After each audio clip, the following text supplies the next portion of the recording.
The movie begins in 1980 in Raccoon City, at an orphanage as a nurse watches a TV show.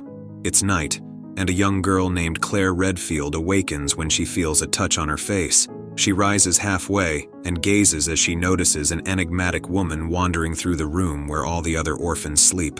Claire asks the woman what she wanted, but she declined to respond. Claire wakes her brother, Chris, who was asleep, and narrates what she saw to him. He advises her to pay no attention to it, but she insists on seeing her. Claire leaves her bed and walks through the hallway, entering another room where the woman is present. Claire approaches and interrogates her, asking her where she lives. The woman stretches her wrist towards her with a tag on it and gives Claire a paper that reads, "Below."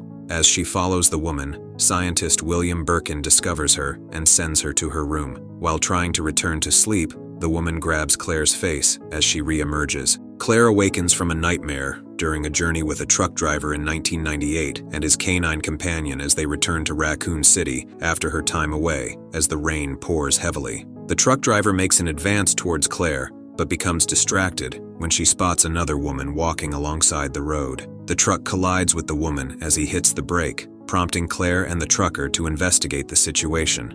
As the duo got closer, they discovered that she was terribly injured. While discussing the next line of action, the dog tries to draw their attention by barking, indicating that the woman is getting up, but they remain unaware as she walks away. The dog then exits the truck and begins licking the woman's blood. Claire and the trucker become alarmed when they realize the woman has disappeared. Claire peers into the forest and observes the woman gazing back at her in a menacing manner. Claire and the trucker finally reach Raccoon City. The text indicates that the Umbrella Corporation previously held the position of the world's leading pharmaceutical company. However, they have recently relocated their operations away from Raccoon City, leaving behind only a limited number of staff members and individuals who couldn't afford to depart the city. The alarm rings as Leon S. Kennedy awakens with a bottle of drink to begin his night shift at the police station, starting as a rookie. He visits a diner where he encounters other Raccoon City officers from the STARS Alpha team, Albert Wesker, Jill Valentine, Brad Vickers, and Richard Aiken, who are socializing. Two additional officers, Kevin Dooley and Enrico Marini, engage in banter with Leon before receiving a call to investigate the Spencer mansion. The remaining officers depart, and Leon converses with the waitress Louise, who notices his interest in Jill. Louise mentions that Jill seems to have a fondness for Wesker. In a concerning twist, Louise's eye starts to bleed, a condition she claims has been ongoing for several weeks. The trucker reaches Claire's destination, and she thanks him for the ride and highlights from the truck. As Claire walks away, the truck driver is observed alongside his dog, which exhibits excessive drooling and has a vacant look in its eyes. Suddenly, the dog bites the trucker's hand forcefully.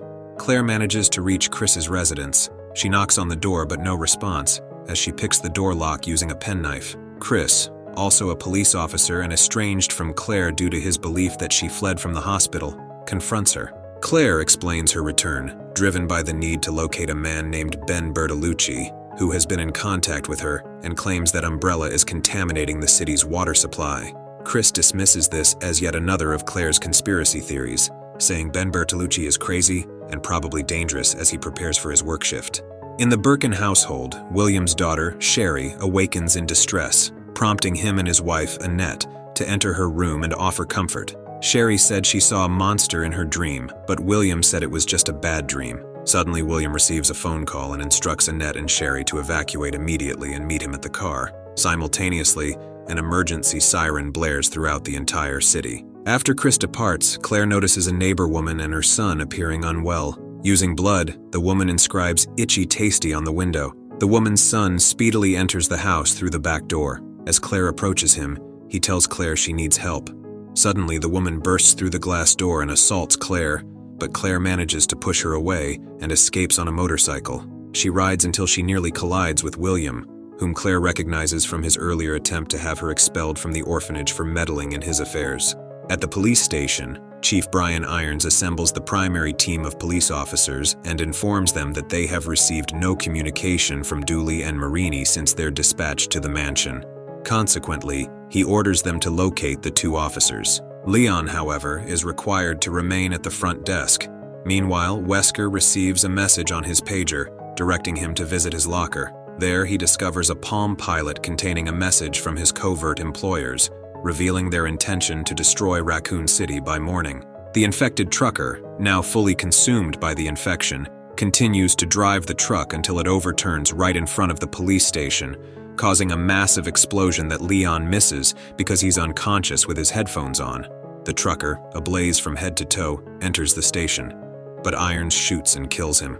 Leon is tasked with putting out the fiery corpse of the trucker and securing the station gates before Irons ventures outside alone.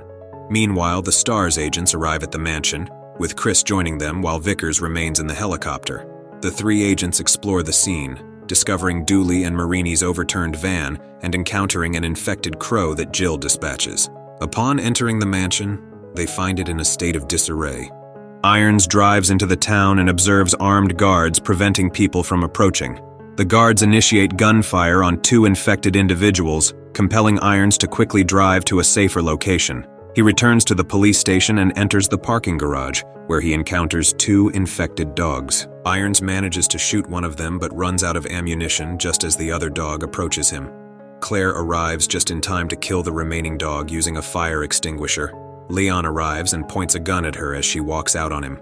Claire asks of her brother as the infected people try to pull the station gates down. Inside the mansion, Chris and Aiken discover an infected man biting into Marini's neck. Chris shoots at him, killing the infected man on the spot as he rushes to assist Marini, who couldn't talk due to severe bleeding from his neck. Steve then instructs Aiken to find Dooley.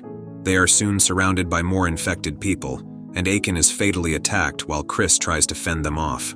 Shortly thereafter, Vickers is killed by the infected, causing the helicopter to crash into the mansion. Claire and Leon enter a room full of guns as they arm themselves. In the process, Leon asks Claire how she knew so much about guns as they both banter. Soon they heard a faint voice from a cell. Leon descends to the cell where he locates Ben imprisoned. Ben implores Leon to release him, even resorting to seizing his gun and pointing it at him. Leon was forced to open the cell gate as his gun was loaded. However, Ben is killed by an infected man in the neighboring cell.